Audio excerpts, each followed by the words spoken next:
The Golden Stallion, the Man of Tomorrow, Savzu, the Rated R radio star, here with you for your Wednesday Q&A. And as you can hear again, I'm not in the BDSM studio at the moment, running off of my trusty-dusty Logitech webcam microphone. I do have the H6, but you know, it's hard to believe. I feel like there isn't that big of an advantage in the sound with the H6. So, you know, if I have a computer handy and I don't have to do like a full-on interview or something like that, I'll just run with the, with the webcam here.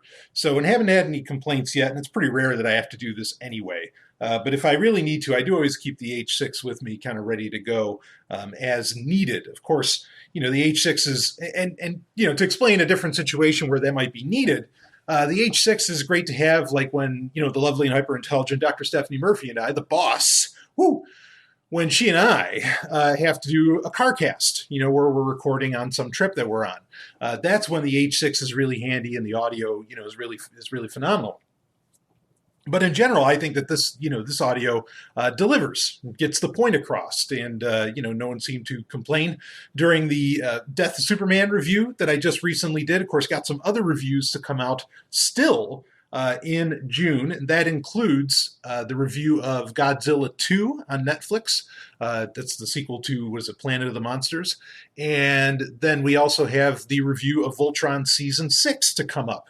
These are, you know, and those are going to be done in the same episode. They don't really warrant, well, I'll tell you right now, they were great, but they don't warrant like their own, you know, their own full-on episodes per one. So, and we will resume Emotions of Normal People next week. You'll start getting more, you know, more entries into that next week. I've had some people ask me about Dark Android. What's going on with the 2018 edition? Well, here's the score, okay, just for patrons, so you have the inside track, as you always do, because I consider you Sovereign Tech executive producers, really. And with the 2018 edition of Dark Android, Amazon has been giving me a lot of trouble, particularly Amazon and CreateSpace, okay?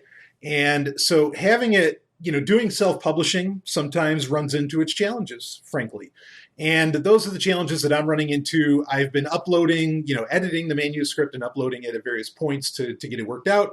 And there's just been, you know, there's been issue after issue with that. But it is going to come out. I will get it to a point where it can be released. But I'll tell you what I'm probably going to do. Okay, and this isn't going to bite me in the ass because there's a way that this works out. What I think I'm going to do is I am going to have it be, it's actually going to be the 2019 edition. It's still coming out and should be out in August. That's what I'm shooting for now, just because of all the trouble that Amazon's giving me. But I am going to title it actually the 2019 edition, just to have it ahead of the game. Now, part of the reason that I was doing, you know, the years as they were, because usually you want to release stuff, you know, just if I have other authors in the audience or people that want to do this sort of thing, this kind of information. I know I have a lot of creators and creatives that listen, or that are patrons and listen to this content.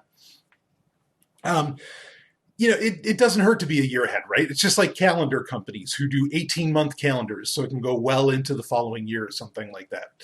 I was originally basing the years of the Dark Android books on really the fact that they were going to come out around month 5 or month 6 of whatever year I happen to be in. And the reason I was doing that was because, you know, I'm going to really schlep this book to the crowd at PorkFest, which is where, you know, I would have a speaking gig and I could do that.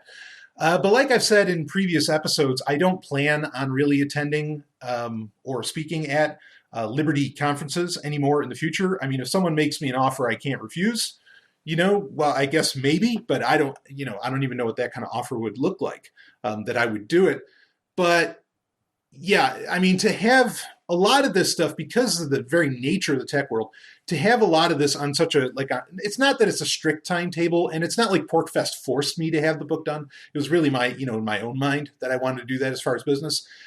You know, now I don't need to worry about that because, like I said, that's not a goal that I'm going to necessarily shoot for. So it's going to actually end up being the 2019 edition when it finally comes out, and not 2018. There'll be a skip. that means that yes, in 2019, the 2020 edition will come out, okay, and so on. And in fact, later this year, I don't want to. So here's another thing that I am learning a very, very hard lesson in because of my reliance on certain third parties, which is why I always warn about relying on third parties.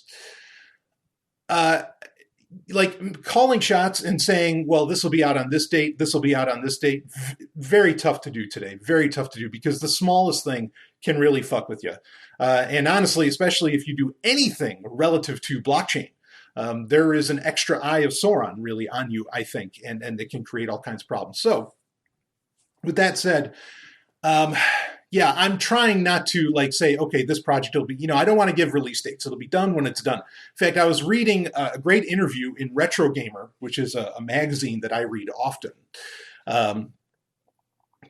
Well, I love magazines because they give you a nice, calm, and collated take on the news instead of this by the fucking minute, every second, and then it's going to change tomorrow, or it's going to change the next 5 minutes kind of news cycle, which I think is horrendous for the human, for your mind.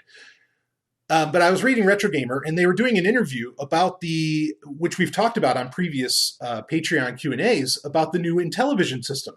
Now, the guy in the interview, the head of the project, said, no, we're going to do this right. It's going to be sub $200. He did the whole breakdown. So I really think that this system's going to be a thing. I mean, I already said that after I got, some on the field research, shall we say, done by Sovereign Tech patrons. I really think the Intellivision system is going to come out, and I think that that's really exciting.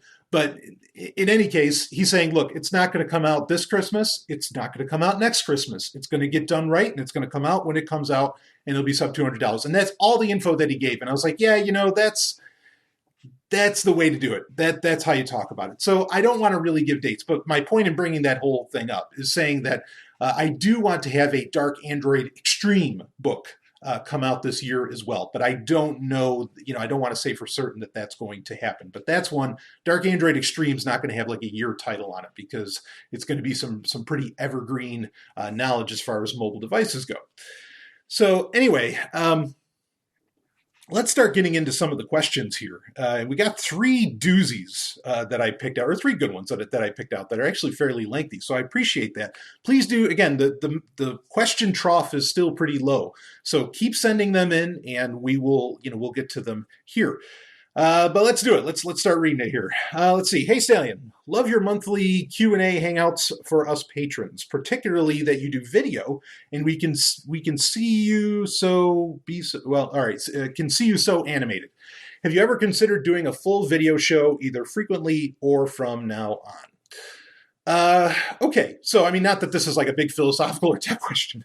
This is just related to sovereign tech, but that's okay. You can ask questions. I mean, that's been a popular thing or a popular subject to ask on the show or to ask on the Wednesday Q&A is stuff about sovereign tech itself. And I think that's really cool that there's people that are like so into it that they want to ask questions about the show itself, the sovereign universe, things like that. I'm really honored by that.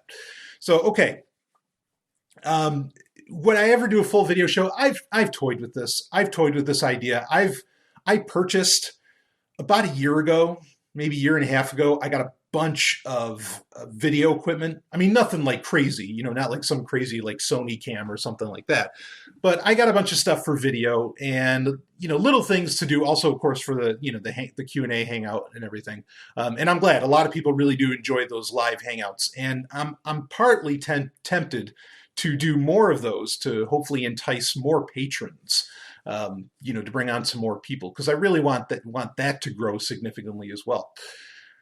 But yeah, so as far as doing video for the show on the regular, I don't know.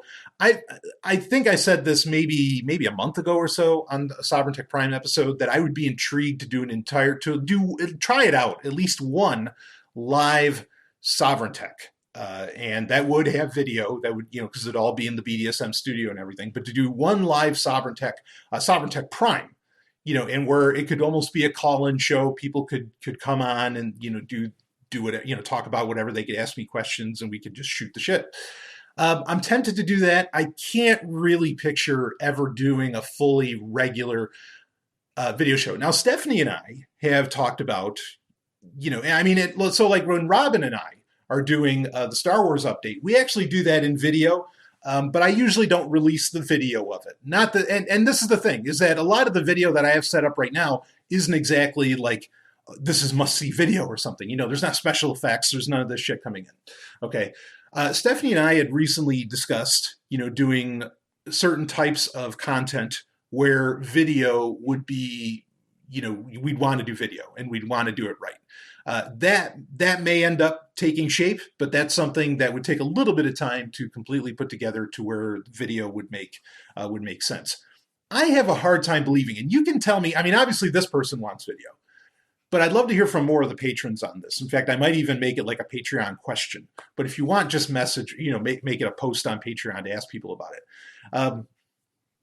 But you can just message me and let me know what you think. But I'm curious.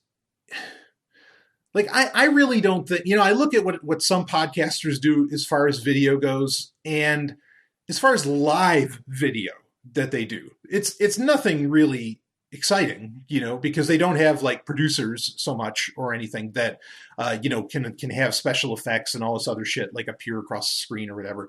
And it's usually just like talking heads, or maybe it's putting on display a nice studio or something like that, but it's really not doing anything, to blow up anybody's skirt, right? I mean, it's not like engaging video content. Even honestly, even something like the Twit Network, which is, in my opinion, the premier podcasting platform, among other things. There's a whole conversation, honestly, to have around the Twit Network. I think, and I could be wrong, and if someone from the Twit Network is listening, and I think sometimes they do, it seems like your amount of shows have been pretty much cut in half, and it looked like for a while Twit was trying to be like a 24/7, almost full-on television network.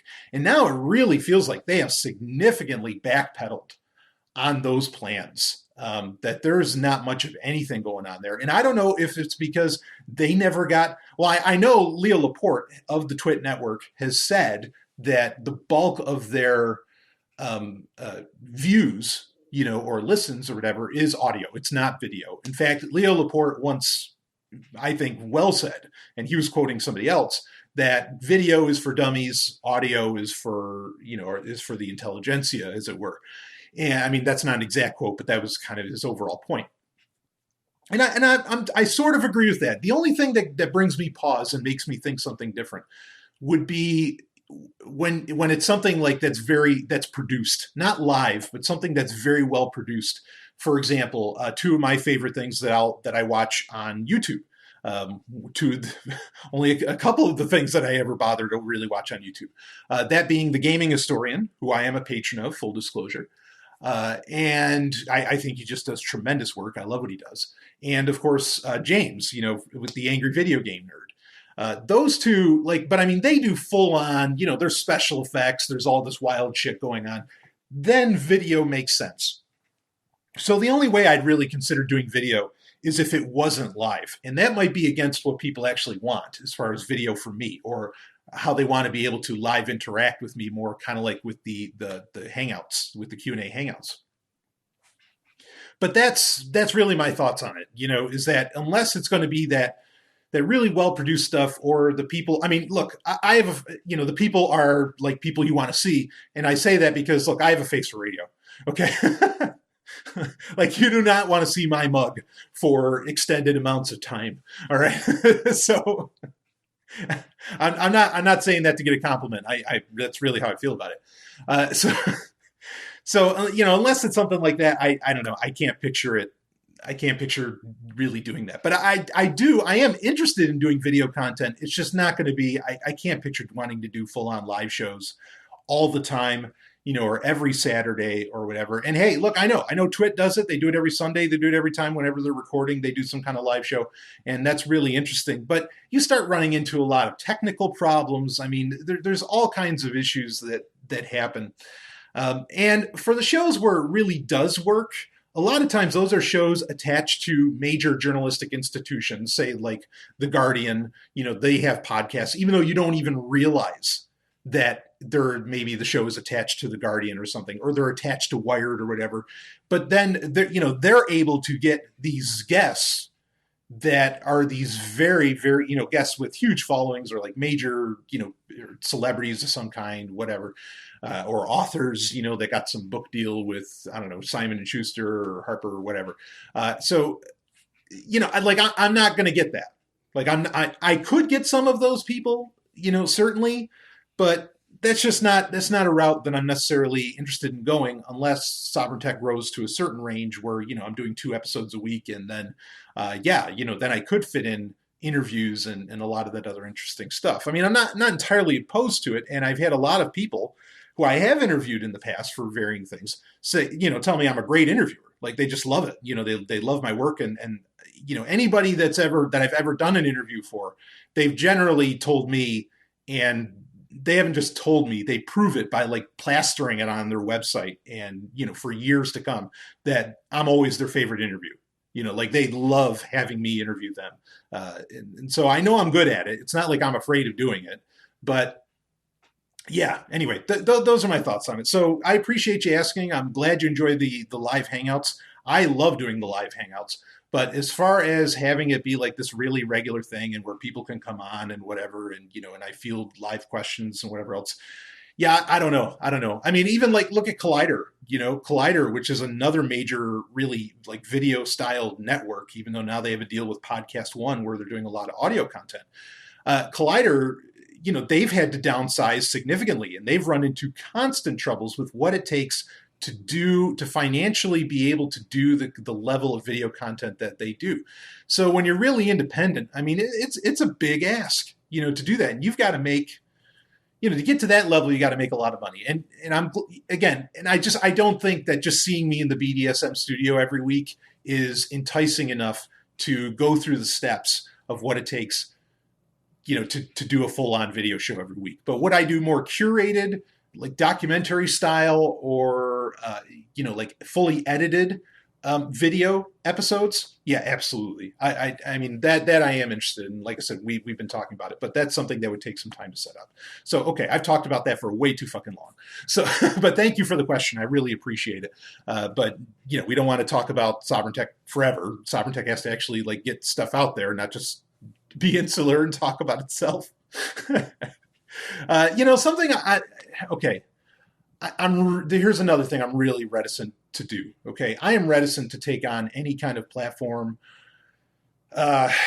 or, like any new social media or create any kind of social media groups or whatever. Really, the Reddit channel was like my last effort and it got fairly, I mean, we ended up with quite a few members for a little while. But I got so not sick of it. I don't know. It just wasn't delivering exactly what I wanted. It was a great idea. And I think Reddit is really fantastic. And I love the idea. But like, I can't engage in that way. And then there's people who have set up unofficial, shall we say. I don't care if you call it official, but but unofficial Sovereign Tech Discord channels, and that's really cool. I'm really reticent to get on any of this stuff. There was a part of me that was tempted to do some, not so much Sovereign Tech related, that way I don't have to worry about that, but do some stuff with Telegram again, just because I'm amazed at just how serious like the crypto community takes Telegram. I'm in absolute shock. Like you have to be on Telegram if you want to deal in crypto pretty much. It's fucking crazy, just how serious that gets taken. But there's a real audience on there. I've messed with like every time that the Telegram because I was a big supporter. And I don't mind it still, but I mean, I was a big supporter of Telegram for some years, and I had a Dark Android channel on there, which used to be very popular. I mean, I've had all the stuff.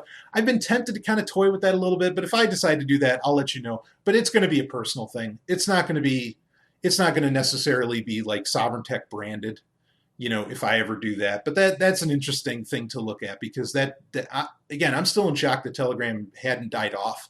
I figured all the arguments that people make about its, the not so great security model of it and so on. But people don't seem to care. They just keep rocking with it.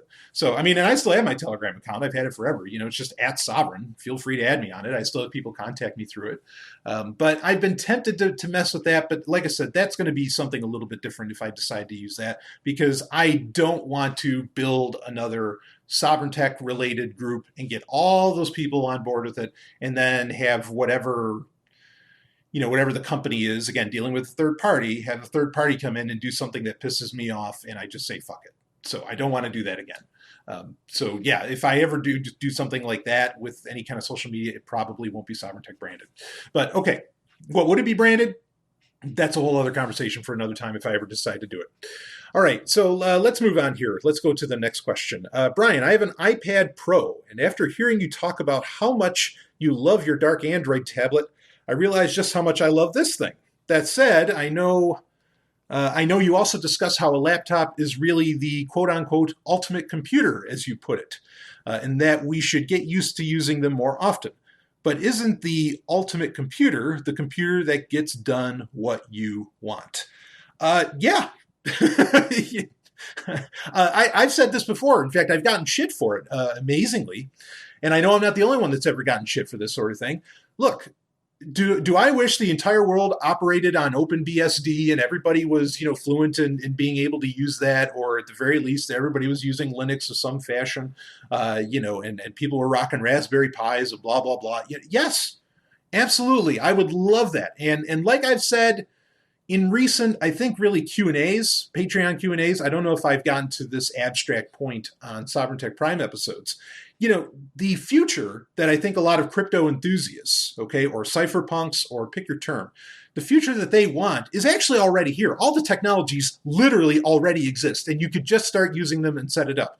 But two things. One, you got to educate people. You got to get them to understand why they need to do it, and then how. You got to give them a why and how. And that's a tall ask, and that's a tall order, because again, this stuff can't be that easy, right? I mean, there's always, again, the 10th law of thermodynamics. There's always the trade-off between security and convenience, okay? And most people are far more amenable to convenience. In fact, maybe you using the iPad Pro is sort of proof of that point. Even though, yes, out of the box, iOS is a very secure system compared to most operating systems. So I'm not knocking you at all for saying that, okay? If you love your iPad Pro, you love your iPad Pro. I understand. I've used one, and I mean, it is a beautiful piece of technology. I totally get it.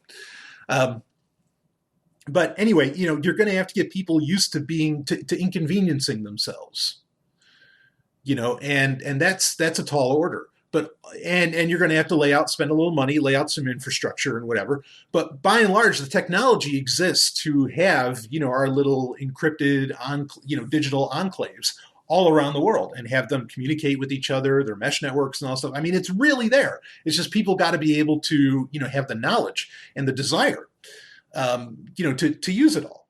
Okay, so all that stuff is out there, and I wish, yes, absolutely, I wish people would use it. Open source is taking over. It's already won. It's just on a slow pace for everybody to finally, adopt it.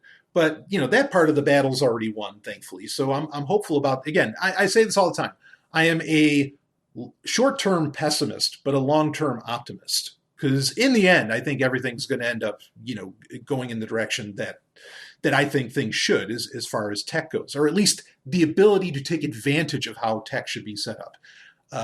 The crypto enthusiast dream will be available to people that want it, that are willing to take it. Okay, but then also, I think that Big Brother, or what like William Gibson would call the sprawl, that will be there as well. But if you want to live in the cracks, the opportunity will exist. Okay, and it won't be. I don't think it won't be an expensive proposition either to do so. And I, my whole life, more or less, I've always anticipated that I'll be living in the cracks of society, as it were. No butt jokes intended there. But anyway, yeah. So bottom line being, yes, whatever allows you to look. I do most of Sovereign Tech's stuff, most of the creative process that I go through, my writing, everything that I do gets done on or not everything, but so much of what I do gets done on a Windows computer. Okay. Do I support Windows? Do I say yay Windows? No, not really. I mean, a lot of gaming, a lot of my passions that I engage in get done on a Windows computer. Yes, what really matters is that you're using what works for you, what allows you to get shit done, because that's the point, right? I mean, look, you can. It's not even really ethics, but well, this is something, we did the episode for Harlan, right? This is a couple points that Harlan brought up.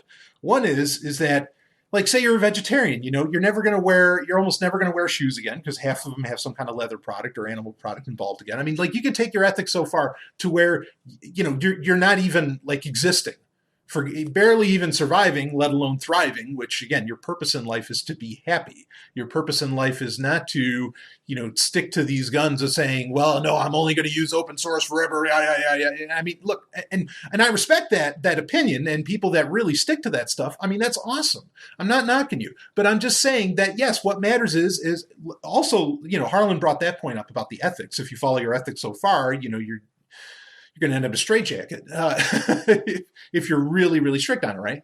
But then, and I'm not talking about like big stuff, right?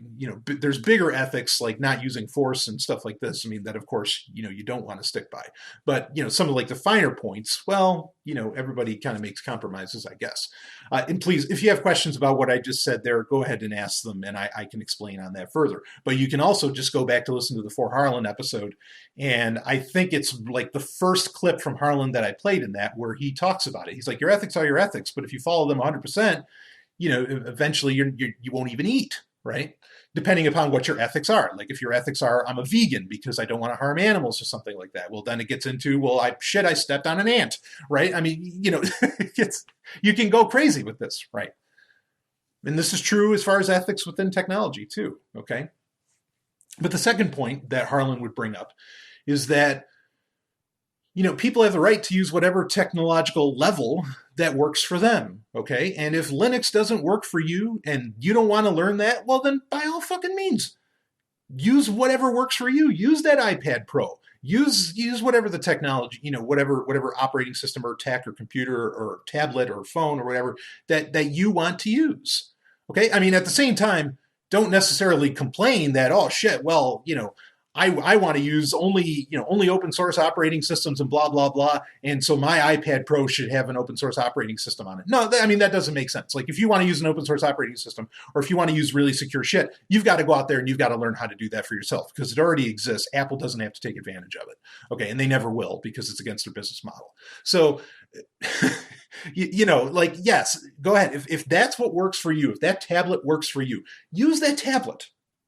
Okay. But then at the same time, don't complain you want it to do this, when there's already technologies out there that can allow you to do that, but you don't want to use those, you want to use your tablet. You get my point? Okay, so yeah, the ultimate computer, quote unquote, as you said that I say, I still think it is the laptop because it gives you those options, right? With an iPad Pro, you are very limited in what you can do. Now, that can be seen as an advantage. I understand. I completely understand that, okay, that way of thinking. But at the same time, with the laptop, you can still get that ease of use if you really want it, okay? Or,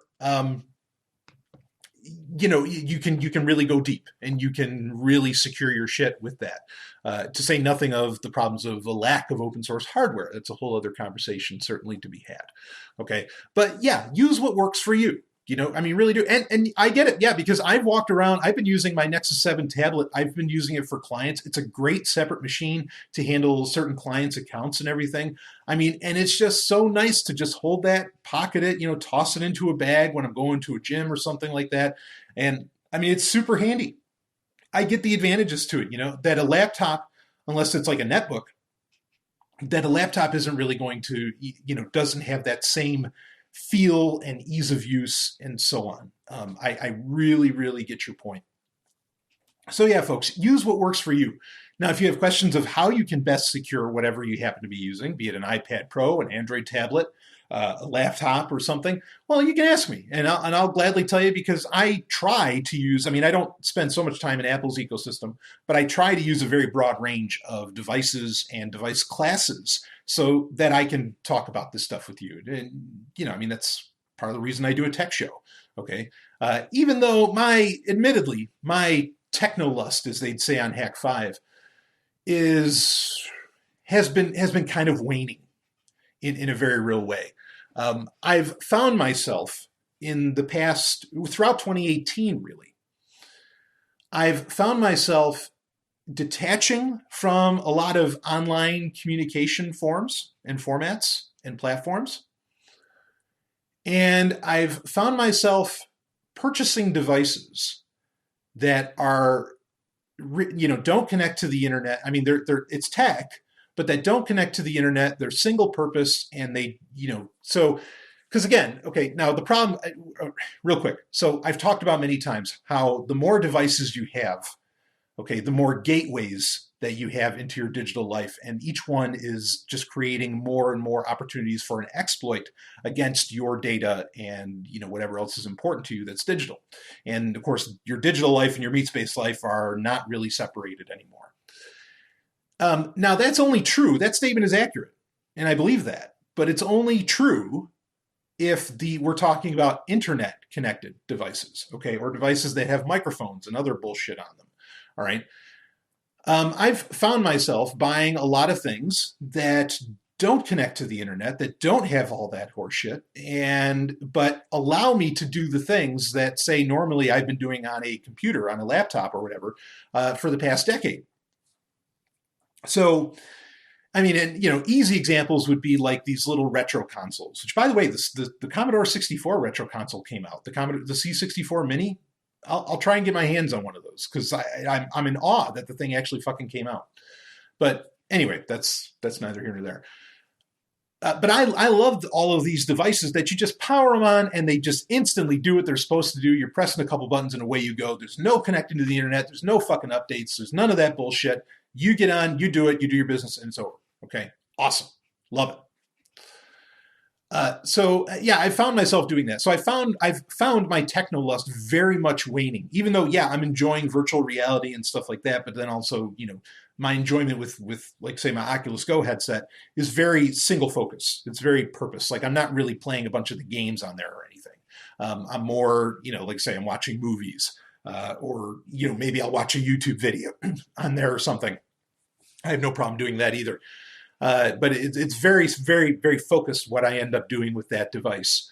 But, I'm excited about that. In fact, actually, interestingly enough, now there's, a lot of consumer reports are coming out now pretty much that virtual reality has hit its tipping point.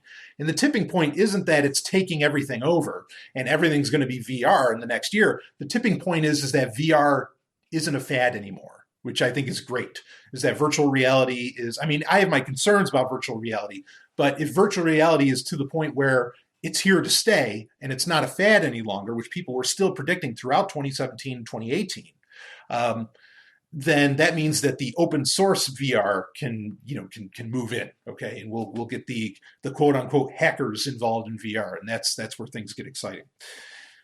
So anyway, I've found myself throughout 2018 really, really backpedaling on tech's role in my life. And I know I'm not the only one. I know this is almost a buzzword right now, but I'm really, really feeling it. And actually, I'm feeling really great about it. And I find myself, doing all kinds of things. But anyway, that's another conversation for another time. You can ask me about it if you want. Okay, let's get on to, so bottom line is that isn't the ultimate computer the computer that gets done what you want? Yes, absolutely. If I could get everything done on my Nexus 7 tablet, well, shit, who knows what my life would look like right now. But that's not the case. That's possible right now because it's a pain in the ass to podcast on one of those. Not now on an iPad Pro, you have GarageBand on there and you can connect all kinds of shit like iRig, really high-end microphones and everything to it. That's a totally different situation. But like with an Android tablet, you can't. It's not really. You can do podcasts, but it's not at the level that I like to. It's not with the production levels that I like to do podcasts with. So anyway, there's that. Okay. I hope I answered that to satisfaction. Yeah, use what works for you. Your purpose in life, again, is to be happy. That's all. There are no rules. Okay, there's only that point. and you go for it, baby. Okay. If you got questions about that, I've talked about it many times, but I'm happy to talk about it again. Just send me a question for the Wednesday Patreon Q&A, or tell me you want it to be on a Sovereign Tech Prime episode. I'm fine with that too. Okay, let's get to another question here. Sabzu, 2 quick questions, but first, thank you for talking about gaming. Stanley breaking in. No, thank you because I love to talk about video games, despite all my recent, or just a couple minutes ago, where I'm giving this almost like anti-tech talk, which I'm not. I still consider myself first and foremost a gamer all the way, and I suppose if video games didn't exist, I'd just be, I don't know, playing Settlers or something. I mean, I'd be breaking out the card games, Dungeons and Dragons and whatnot. Gamer first, always. Okay. Reading on. I miss when Free Talk Live used to talk about new games on Tuesdays, and it seems like so many in the Liberty movement don't know how to have fun outside of some parties or something. Ooh, do you live in New Hampshire now? I think there's a lot in what you just said there, but okay. So it's refreshing to hear your take on some classic fun. So first question is, what are you playing today? And second question is, what are your thoughts on the industry in general? What are your thoughts on the industry in general saying that all games will be digital or even streaming by 2022? Okay. Well, let's talk about that. Actually, I did read, I think the CEO of Ubisoft and some others were making such claims. I have heard this about that whole 2022 date, that's kind of the prediction that everything will either be streaming or everything will, at the very least, will be digital. So I guess okay, I'll tell you what, I'm going to answer the second question first. How about that? And then I'll get into the first question, because then that can lead into our album of the week. So, okay. How do I feel about the industry in general saying that everything's going to be streaming by 2022? Yeah, supposedly, now there's been rumors that the next Xbox is already well in development, is going to be coming out in the next year or two. And I mean, we're talking literally, it could come out in later 2019 or 2020, might shock the world or something. And that really Microsoft is banking hard on this idea of you just streaming games. And the next Xbox might be them selling you just a streaming box. Maybe. I've heard that, you got to understand, I've been reading gaming magazines almost my whole life.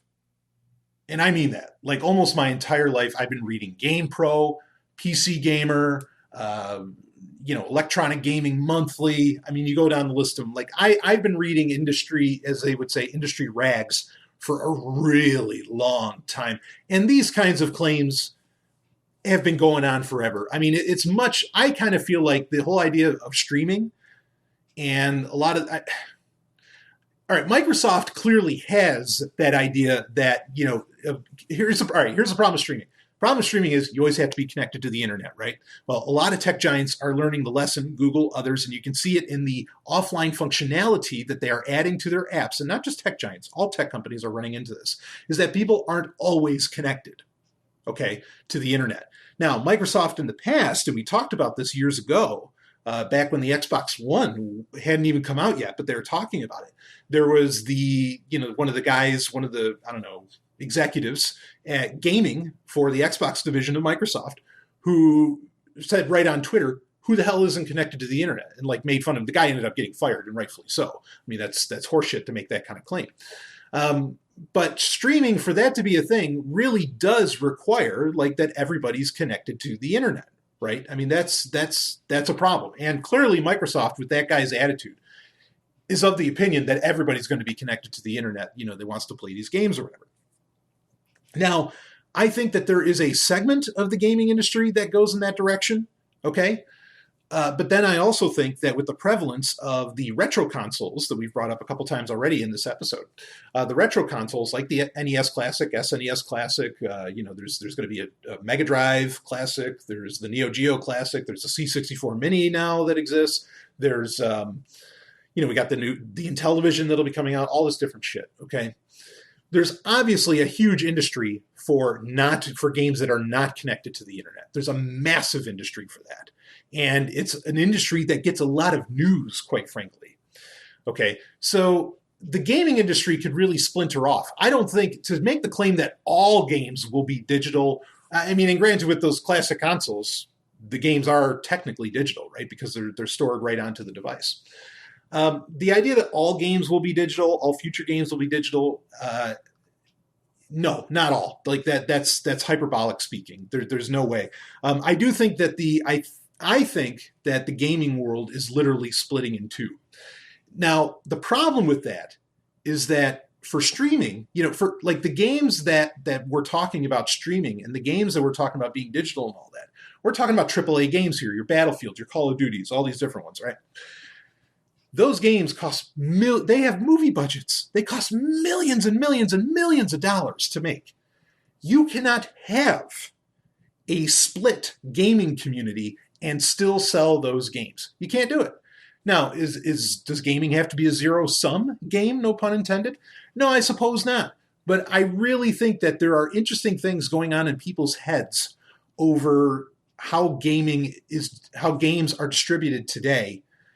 And it doesn't look so good for the kind of people that want to do streaming. Now, if the streaming games that they were talking about, if all games being streamed, if the latest Assassin's Creed or whatever only cost a few $100,000 to make, then yeah, I think that streaming could be legit. It could be viable because you'd have an audience that could afford that kind of, or that could make up for that kind of budget for a game to release. But I don't know that this is going to be the case in the future. I really don't know. I mean, because funny things are going through people's heads, just like I was talking about, where I'm kind of backing off a lot of my interconnected technology and everything, and I'm hoping that that's a continued trend. And it seems to be a trend first and foremost. Now, I'm certainly not one of these people, but first and foremost with the affluent, that they're backing off from tech and how it engages with them. So, if the people that have the money are backing away, well, what do you do with that? So, yeah, I don't think that's going to happen. And also, again, like I said, you really do have this fracturing that's going on. And it's not, retro gaming isn't cheap. You can say, well, yeah, retro gaming is popular because everybody can spend, $60 on an NES Classic or $80 on an SNES Classic or whatever, and that's why retro gaming's hot, right? Or, like the retro games on mobile or something are really inexpensive, and so you can go forward and rock those out. I get your point, but I'm going to raise you an analog Super NT, which is a $200 system that they can't keep in stock, no matter how hard they try. You have lots of companies that are selling. I mean, I just picked it up myself. Retrobit, the company Retrobit, they released a new cartridge, Super Nintendo cartridge that has R-Type 3 and Super R-Type on it. Oh, I jumped on that as soon as they said it. And it's coming out, with this really nice collector's box and everything. It's this beautiful edition. I mean, the R-Type games, like I said, shmups are, shoot 'em ups, shmups are my favorite type of game. And yeah, I mean, R-Type is one of the premier series in that whole genre, and so I was all over that. And that's the thing is that as long as the retro gaming community exists, no, not all games are going to be digital. Again, these aren't digital, and not all games are going to be streaming, and not everything's going to be multiplayer. Thank fuck. As long as there's a retro gaming community, there's always going to be this pushback, and I think that pushback's just going to grow. That's just my opinion on it. I could end up being dead wrong. I mean, I do think that there's going to be a generation or a segment of a generation that, that is going to grow up and pretty much their entire lives, are going to be just playing Call of Duty all the time. And I mean, and you could say, well, that's already happened with World of Warcraft, blah, blah, blah. No, I mean, I think like it's going to be their entire fucking life. And with, cryptocurrencies and stuff like this, digital currency having real legitimacy now, even though I think they are already legitimate and there's problems with using the term legitimate. I don't mean that as a judgment, but I mean as in the popular consciousness. Yeah, I think people are going to completely subsist, living within like these gaming worlds. And I don't just mean VR. I mean, just in general, and they'll just have shit constantly delivered to them and they'll never leave their houses. I don't think that's going to be everybody, but I think that's going to be a pretty sizable segment of the population. And it's pretty sad. In fact, there was an article, speaking of The Guardian, there's an article in The Guardian about Generation Z, which I guess is the one after millennials. Of course, I'm a millennial. But that like Generation Z has kind of this rallying cry, or at least a segment of it does, that there has to be more in life than just drinking and partying and drugs. Wow, I don't know what to do about that, but I mean, also, that goes two ways. Does that mean they're just going to go into the gaming scene or something, or what's going to happen with that? I don't know. So, but anyway, to answer the question, I mean, this is a pretty broad conversation. There's so much to say about it. To answer the question, no, I think that prediction is horseshit. And if it does happen, it's not because it's what the market wanted. It's just them like really trying to ram it down your throat by 2022 that no, you need to be constantly connected so that way there's no gaming piracy. I mean, gaming piracy is already kind of dead anyway, as much as Nintendo keeps suing all these different ROM sites and everything. And of course you get why they're doing it. I'm not saying you can understand why. It's unethical straight up, but you can get why they're doing it because they're coming out with their Switch effectively streaming service or subscription service. It's not exactly streaming, but it's, you have to be online. Yeah. But at the same time, Nintendo will gladly, isn't forcing you to an online subscription. They'll sell you, a system that you can just plug into a TV, doesn't connect to the internet, and you can play all the classic games. So anyway, now to get to the second part of this. Okay, I know it's a huge conversation. It might even be almost, if you felt that was rambling on my part, let me know, okay? Because there's so much to say about that, but a great question. The second question, what are you playing today? So, okay, kind of a loaded question because it depends what platform we're talking about here, right? I don't just play games on PC, and I don't just play games on my 3DS. I play games kind of on whatever device is sort of handy at the time or whatever I'm feeling saucy for. And this is nothing new. I was the same way in the 90s, Okay, am I playing on my Super Nintendo or am I playing on my Game Boy, right? So anyway, as far as on my 3DS, which is kind of the main thing that I play video games on outside of the PC, and really I've spent more time on my 3DS than on my PC as far as gaming goes. Not counting, what I'm doing with like the retro consoles that I have, not counting those at all. But on my 3DS, I've actually been playing Bloodstained Curse of the Moon. Not a long game. I just started it recently because it came out, I think it came out end of May. May 28th, I think, was the release date for that. I finally got around to playing it. Bloodstained Curse of the Moon is the prequel game that was part of a stretch goal for a Kickstarter for the game Bloodstained Ritual of the Night, which I don't know when that's going to come out. But this is the game made by Koji Igarashi, who was working on the Castlevania series and some of the most popular Castlevania games ever for Konami for about a decade. And he said, all right, we're going to do a spiritual, if Konami's not going to go forward with classic Castlevania style gaming, I will make my own series. Okay, so that's what Koji said. And he's off, he went off and the Kickstarter for Bloodstained did like some stupid amounts of money. It was only beaten, I think, by Sega pushing Shenmue 3. Okay. Which I can't wait for that. And I think that comes out into the year. So Bloodstained Curse of the Moon it plays just like a classic Castlevania game. I mean, like a really classic Castlevania game. And it's very, very basic retro platformer, but lots of, Metroidvania, right? That's what they call those games. Lots of fun. And I'm definitely playing it because it gives you a little bit of a prequel story to the character of Miriam, which good name to choose. The female protagonist for Bloodstained Ritual of the Night that will eventually come out. So I've been playing that. I like it. I like it a lot. I mean, you have to love Castlevania, I think, to really get it. It's not like it's not a terribly deep game, but I think it's cool, and I like that there was just this little prequel game made to whet people's appetites for what eventually will be the big game, which of course is Bloodstained Ritual of the Night. So I've been playing that on my 3DS, and it's been between, really on the 3DS, it's been between playing that, and I actually restarted playing Earthbound on my 3DS. So that's what's rocking there. But to answer outside of that, actually what did just come out is the Mega Man X Legacy Collection, 2 volumes. for PC and actually for all kinds of systems.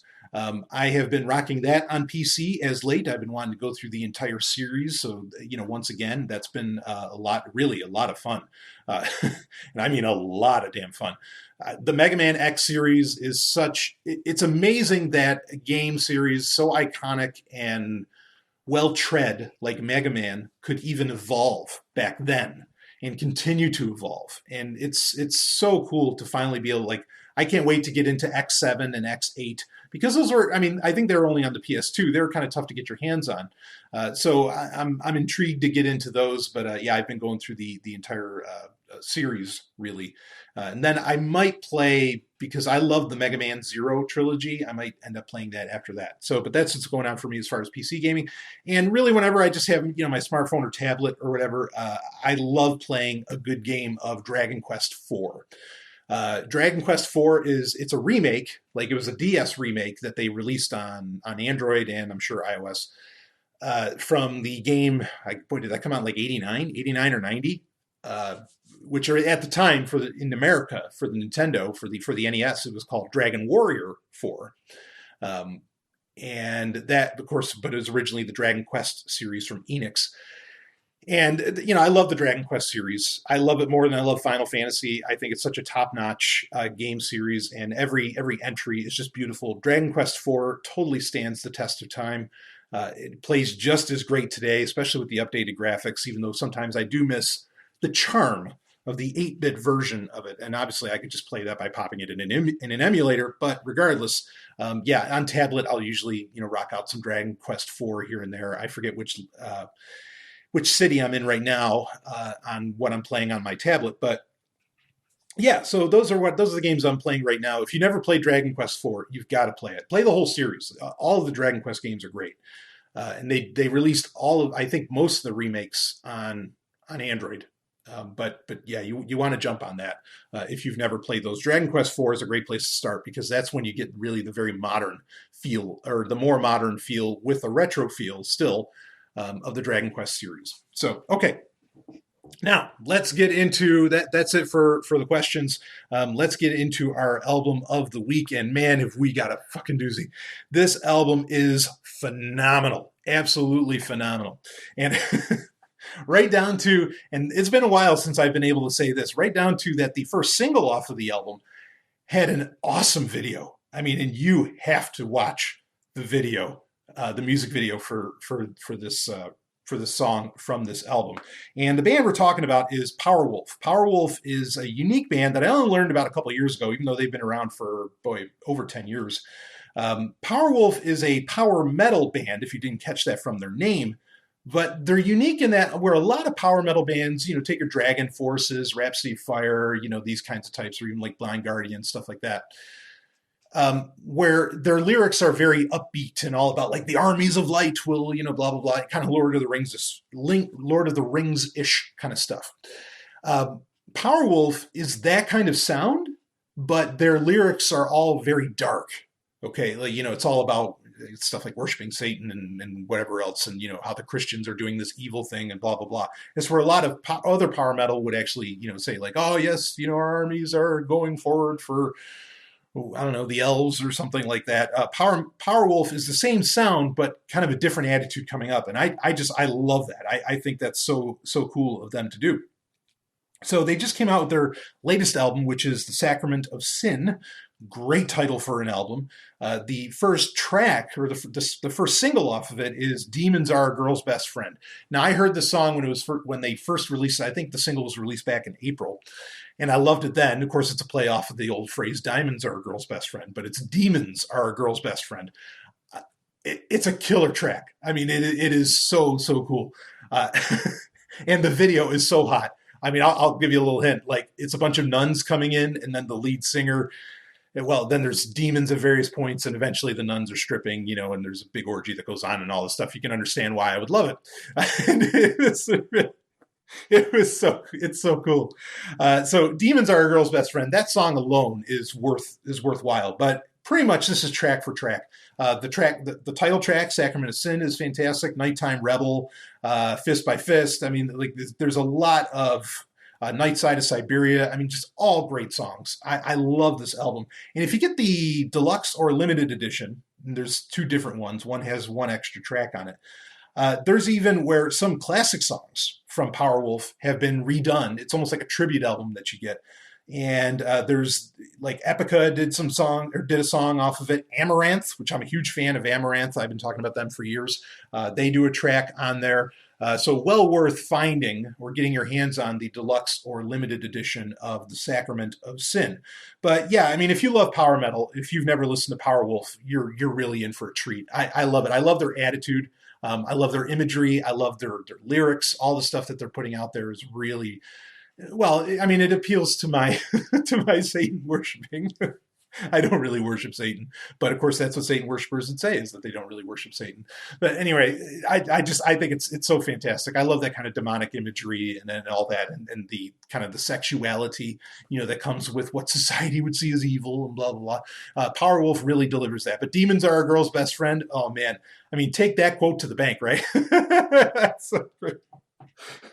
But so if you like that kind of power metal, like I say, you're really going to enjoy Powerwolf. And certainly power metal of that type, I mean, kind of started in the 90s, Camelot, those kinds of bands, but really didn't come to fore until the aughts. And it's probably the only good thing to ever come out of the aughts is power metal. And obviously it's a response to the complete lack of identity and lack of optimism that I think existed throughout the aughts that we had been missing from the 80s and 90s. So you had to come out with something to combat that, which power metal certainly does so. But Powerwolf has fun with it. And so you want to check out all their albums. They're all fantastic. But Sacrament of Sin, nice job, boys. Nice job. So anyway, all right, that's it. We'll wrap up this Q&A for your Wednesday Q&A here. More content to come out. Of course, got a relationship rhombus show that will be coming out this week because we only have a few days left of July. So you'll be getting that. We have our Star Wars update. That'll be coming. Lots to talk about Star Wars update because, of course, Star Wars Thrawn Alliances. Is it Alliances? That just came out. And I have been reading that already because yesterday actually it just came out, and I've already been digging in. And man, what a juicy book. So yeah, it is Alliances, Thrawn Alliances, because I mean, anytime it's about Grand Admiral Thrawn, the Golden Stallion's there. So all right, that's it for this week. I will see all of you on the other side.